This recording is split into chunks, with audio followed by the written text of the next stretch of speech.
Hello बच्चों, कैसे हो। आज हम शुरू करेंगे साइंस का next chapter, force and pressure. Okay, force and pressure.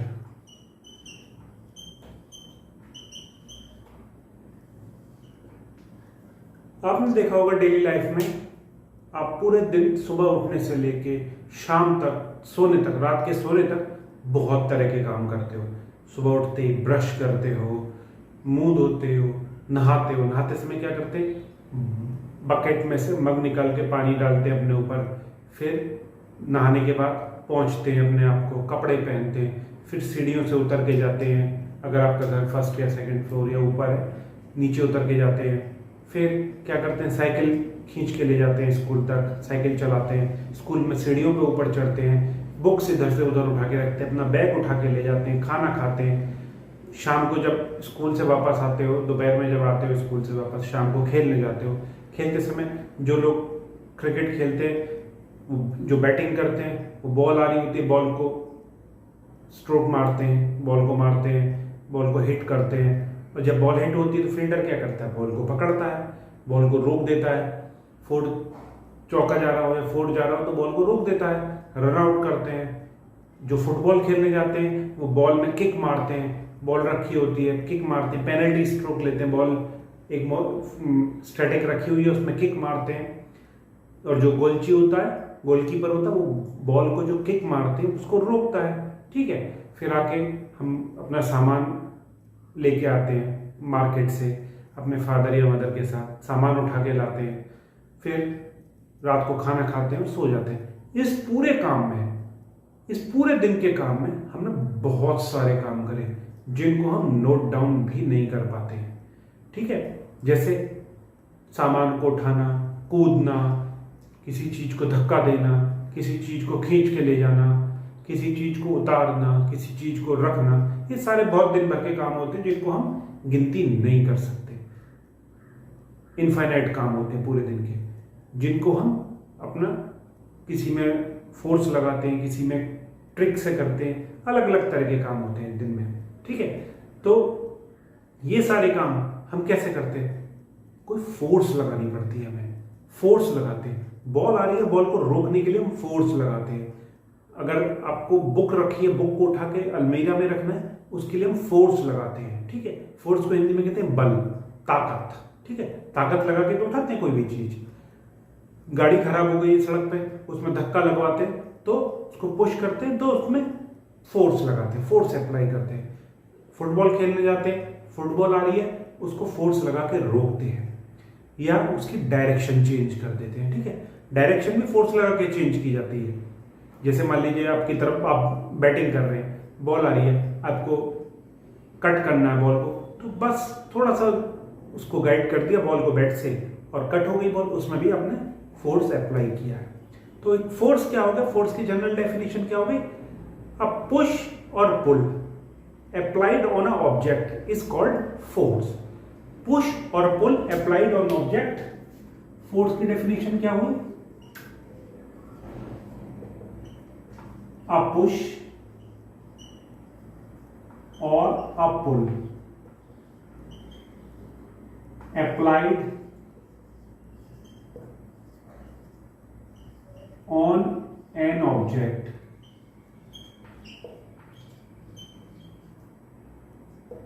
is called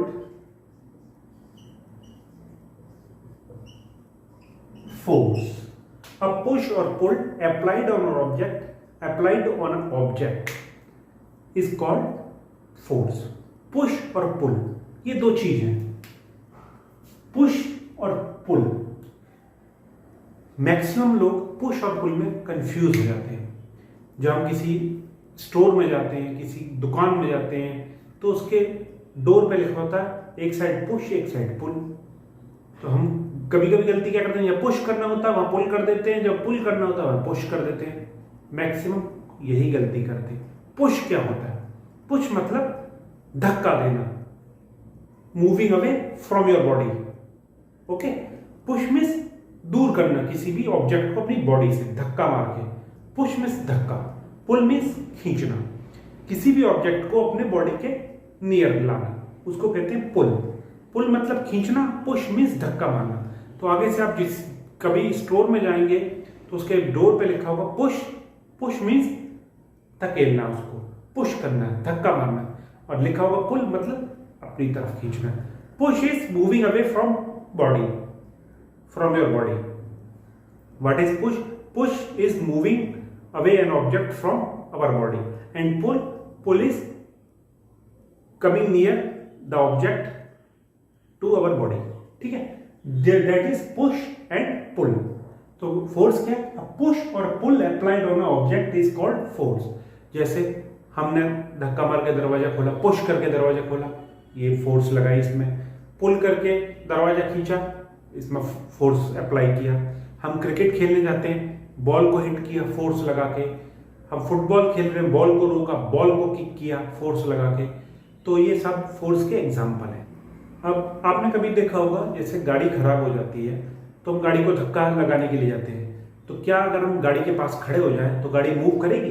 नहीं करेगी, जब तक हम उस पर फोर्स अप्लाई न करें, उसको पुश न करें। जब तक हम गाड़ी को पुश नहीं करेंगे, पुश मतलब फोर्स अप्लाई करना, तब तक गाड़ी मूव नहीं करेगी, गाड़ी में कोई भी मूवमेंट नहीं होगा। ऐसे ही आपने देखा होगा, कभी हम खेलने जाते हैं, अगर आप बैटिंग कर रहे हैं तो यूं ही खड़े रहेंगे बैट लेके तो शॉट लग जाएगा? नहीं, उस पर हमें फोर्स अप्लाई करना पड़ेगा। बैट के थ्रू उस पर बॉल पर फोर्स अप्लाई करना पड़ेगा। फोर्स अप्लाई करना मतलब डायरेक्शन भी चेंज कर सकते हैं उसकी, और उसको रोक भी सकते हैं। सिंपल डिफेंड किया, बॉल को रोक दिया, या गोलकीपर फुटबॉल में बॉल को रोक देता है, वो फोर्स अप्लाई करता है, या उसको डाइवर्ट कर दिया, ये फोर्स अप्लाई करते हैं। तो फोर्स अप्लाई में क्या होना चाहिए? फोर्स के लिए मेन कंडीशन क्या होना चाहिए? दो ऑब्जेक्ट होने चाहिए। जैसे आपने बॉल को किक किया तो दो ऑब्जेक्ट कौन से हुए? खुद आप और एक बॉल। एक ऑब्जेक्ट होगा तो फोर्स का कोई मतलब ही नहीं है। ठीक है, अगर एक ऑब्जेक्ट होगा तो फोर्स का कोई मीनिंग नहीं है। बॉल रखी हुई है, फोर्स क्या है? कुछ नहीं। अब जब तक उसमें किक ना मारो तब तक फोर्स अप्लाई नहीं होगा। तो बॉल फोर्स के लिए क्या चाहिए? दो ऑब्जेक्ट चाहिए। Minimum two objects are required for defining force. When one object interacts with another object, when one object interacts with other objects, force come into result।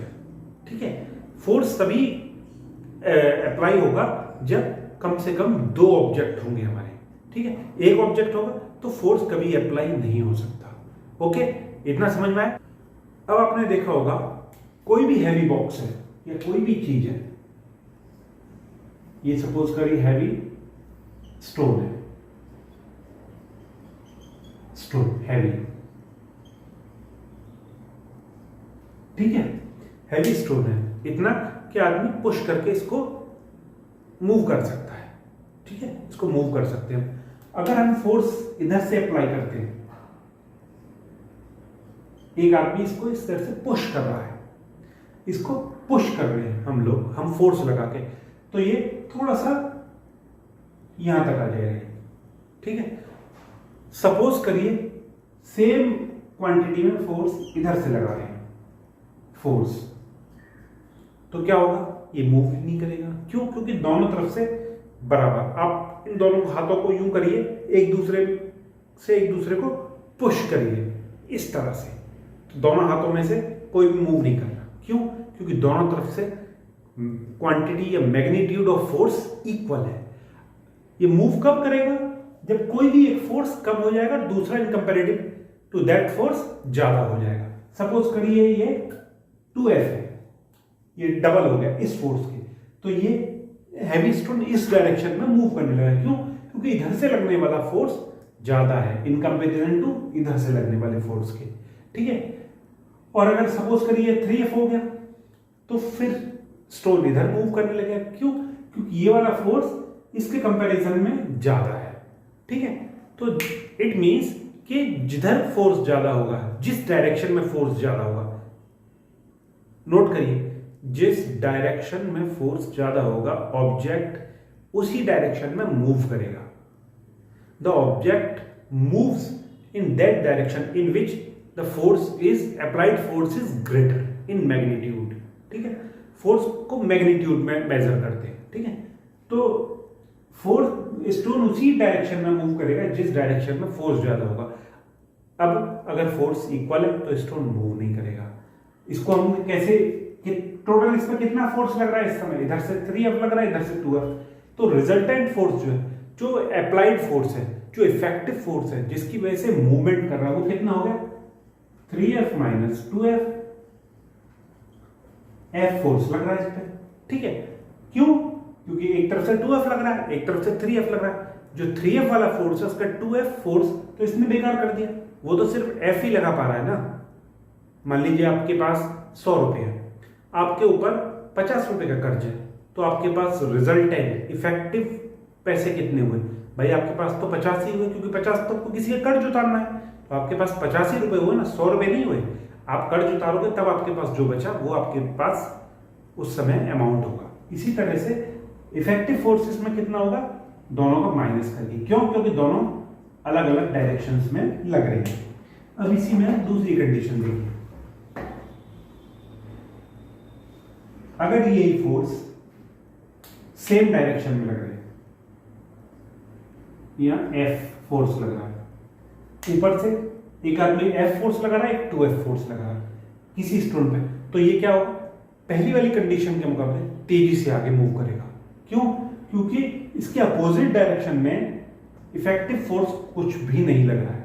Okay, effective force इसके opposite direction में कुछ भी नहीं लग रहा है, दोनों force एक ही डायरेक्शन में लग रहे हैं और ये तेजी से मूव करेगा। इफेक्टिव फोर्स इसमें कितना हो गया, जब दोनों एक ही डायरेक्शन में तो दोनों का सम कर दो,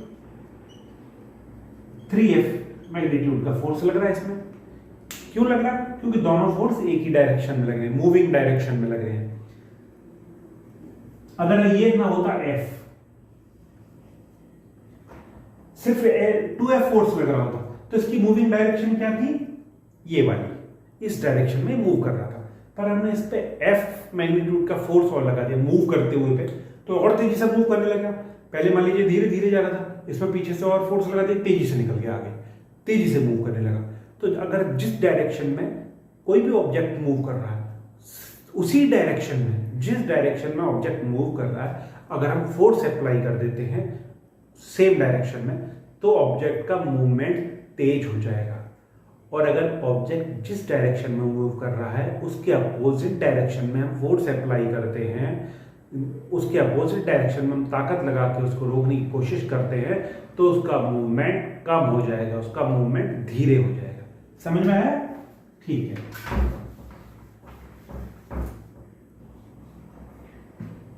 अब क्या होता है, कोई भी चीज अगर मूव कर रही है, ठीक है, तो या तो मूव कर रही है किसी एक डायरेक्शन में, या अगर हम जिस डायरेक्शन में मूव कर रही है उसके डायरेक्शन को चेंज कर दें।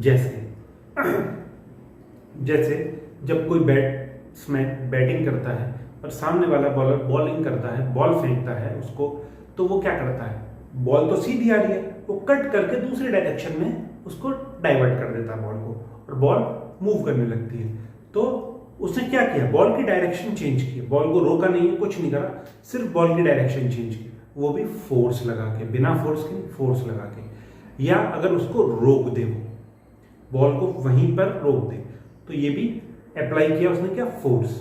ठीक है, इसको बोलते हैं state of motion. State of motion क्या है, कोई भी किसी भी मूविंग ऑब्जेक्ट को, कोई भी ऑब्जेक्ट मूव कर रहा है या रेस्ट में, तो स्टेट ऑफ मोशन कहलाता है। स्टेट ऑफ मोशन क्यों, रेस्ट वाली को क्यों बोलेंगे, कोई भी स्पीड से मूव कर रही है ऑब्जेक्ट, ये ऑब्जेक्ट है, ये स्पीड से मूव कर रहा है, ठीक है, ये स्पीड से इस डायरेक्शन में मूव कर रहा है, तो स्टेट ऑफ मोशन है। ये तो समझ में आ गया, स्टेट ऑफ मोशन मतलब मूव कर रहा है। या इसकी अगर हम यहां से डायरेक्शन चेंज कर रहे हैं, ये ऑब्जेक्ट लगा के इसकी डायरेक्शन ये कर देना, यहां से इसकी डायरेक्शन ही हो गई, यहां है, यहां से डाइवर्ट हो गया, तो इसकी डायरेक्शन चेंज कर दी।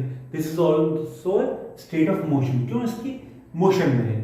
अब ये रेस्ट में है, रेस्ट में पेनल्टी शूट आउट लेने के लिए बॉल को, फुटबॉल को हमने ग्राउंड पे रख दिया, रुकी हुई है वो बिल्कुल, तो स्पीड कितनी हुई इसकी,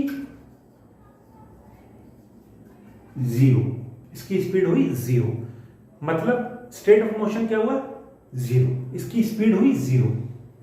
जीरो स्पीड पे ये क्या हुआ, रेस्ट में है, इस समय रेस्ट में।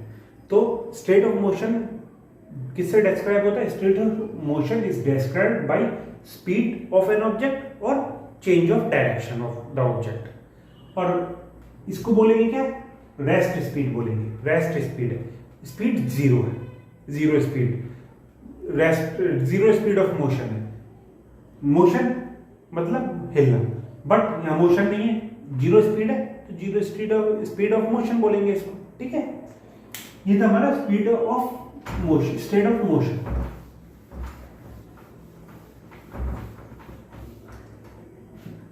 अब फोर्स क्या है, फोर्स किसी भी ऑब्जेक्ट की शेप को भी चेंज कर सकता है। कैसे, जब हम घर पर रोटी बनाते हैं तो रोटी बनाने के लिए आटे को बेलन से बेलते हैं। पहले वो आटा गोल शेप में होता है, जो हमने पानी में भिगो के बनाया है, आटा वो गोल शेप में होता है। पर जैसे ही उस पर बेलन चलाते हैं, बेलन चलाते कैसे, फोर्स से, फोर्स अप्लाई करते हैं बेलन चलाने में, तो आटे की शेप चेंज हो जाती है और राउंड, फ्लैट राउंड रोटी बन जाती है। ऐसे ही आपने क्या देखा, एक गुब्बारा फुलाइए, एक बलून फुलाइए, उसको दोनों हाथों से दबाइए। पहले तो गोल था, पर जब हम उसको दोनों हाथों से पुश करते हैं, दोनों हाथों से प्रेशर अप्लाई करते हैं, मतलब फोर्स लगाते हैं दोनों हाथों से, तो उसकी शेप चेंज हो जाती है।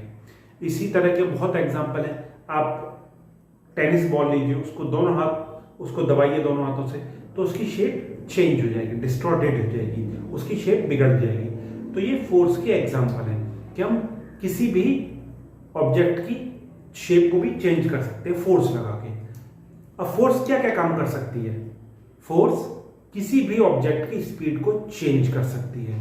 अगर वो स्पीड कम में चल रही है, स्पीड स्लो है, स्पीड को फास्ट कर सकती है, फास्ट स्पीड को स्लो कर सकती है, स्पीड में कोई मोशन हो रहा है उसको जीरो भी कर सकती है, जीरो स्पीड कर सकती है, रेस्ट में ला सकती है। और कोई चीज रेस्ट में है तो उसको मूव कर सकती है। और क्या कर सकती है, प्रेशर अप्लाई करके उसका शेप को भी चेंज कर सकती है, या ये सारे काम भी कर सकती है। और एक और क्या कर सकती है, उसकी डायरेक्शन को चेंज कर सकती है। कोई भी ऑब्जेक्ट स्पीड में है, मोशन में है, तो उसकी डायरेक्शन को चेंज करने का काम भी फोर्स से किया जा सकता है। ठीक है, और क्या हो सकता है, ये सारे काम भी हो सकते हैं, या इनमें से कोई एक काम भी कर सकता है फोर्स से। ठीक है, अब आते हैं टाइप्स ऑफ फोर्स।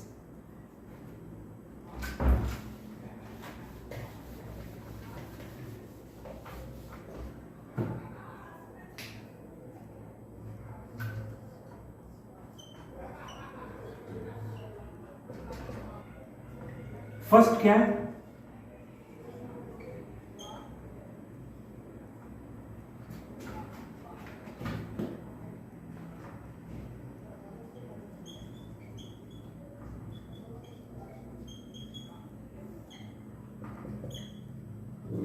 फर्स्ट है मस्कुलर फोर्स। मस्कुलर फोर्स से आप क्या समझते हो, मस्कुलर जैसा कि वर्ड से ही लग रहा है, मस्कुलर मतलब मसल।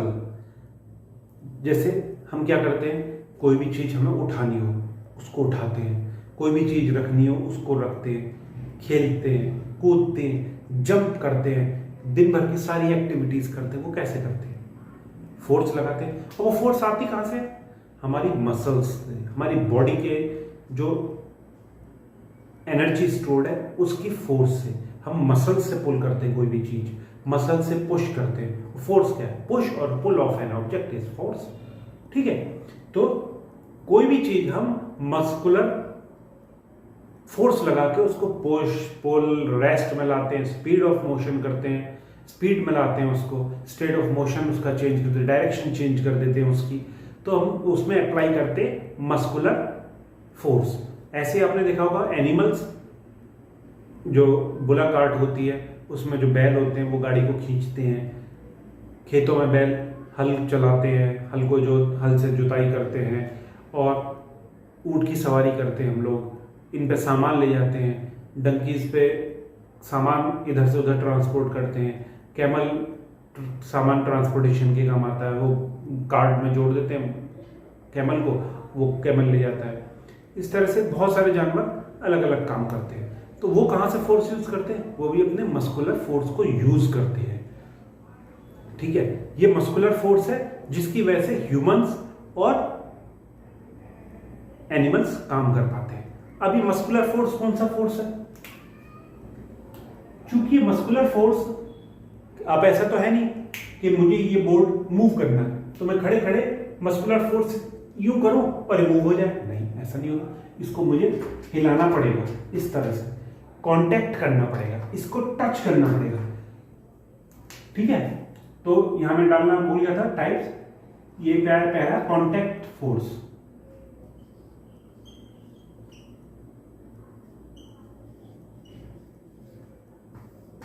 ठीक है।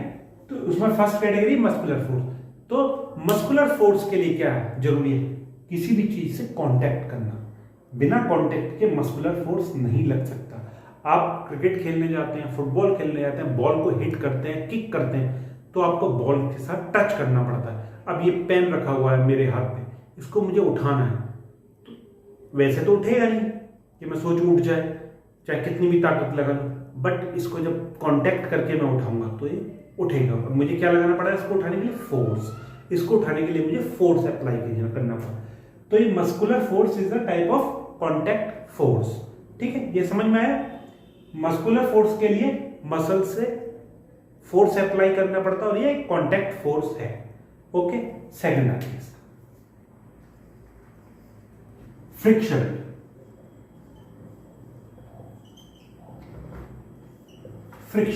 फ्रिक्शन क्या होता है? आपने क्रिकेट में देखा होगा, कभी जब बैट्समैन बॉल हिट करता है, फोर्स जा रहा होता है और कोई फील्डर तब तक बॉल तक नहीं पहुंच पाता, बॉल अपने आप रुक जाती है बाउंड्री पार करने से पहले। या फुटबॉल में कभी हम खेलते हैं, किक मारी और बॉल थोड़ी दूर जाकर रुक गई। या कोई भी हम व्हीकल चला रहे हैं, जैसे साइकिल चला रहे हैं, उसमें पेडल मारना बंद कर देंगे और फ्लैट रोड है, थोड़ी दूर जाके वो रुक जाएगी। वो क्यों रुक रही है? वो क्यों रुक रही है? या आप कभी देखेंगे सड़क पर बॉल लुढ़का दीजिए, बॉल मूव करेगी, थोड़ी देर मूव करेगी, फिर रुक जाएगी। वो क्यों रुक रही है? वो रुक रही है एक फोर्स जो बॉल पे अप्लाई हो रहा है। ये देखिए, इसको रब करते हैं, यहां लिखते हैं फ्रिक्शन।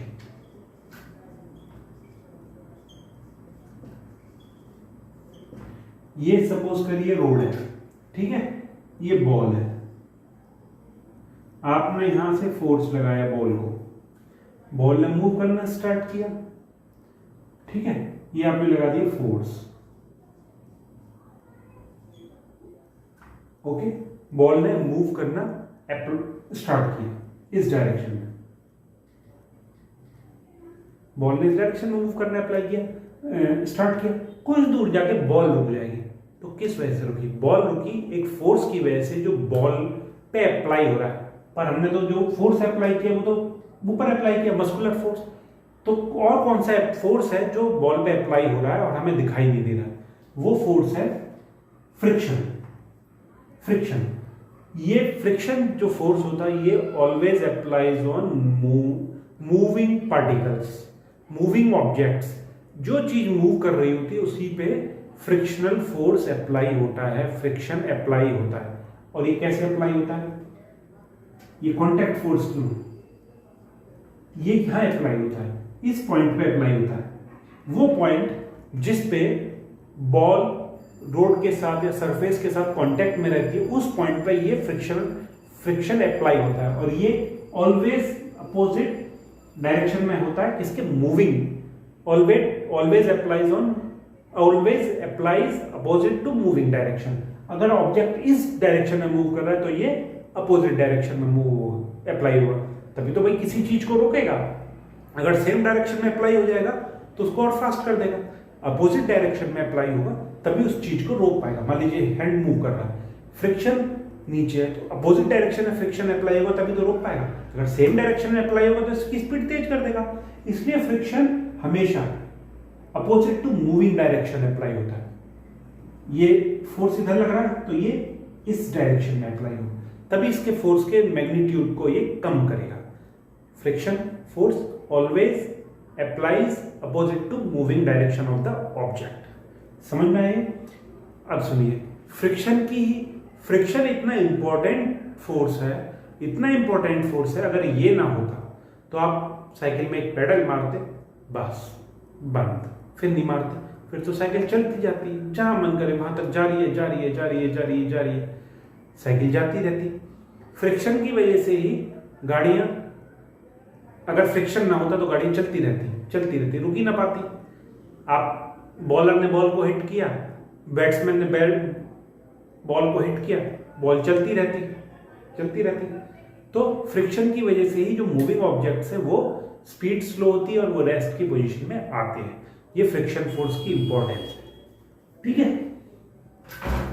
और ये हमेशा मूविंग डायरेक्शन के अपोजिट ही अप्लाई होता है, उसके अगेंस्ट ही वर्क करता है। अब आते हैं आज के फन फैक्ट की तरफ।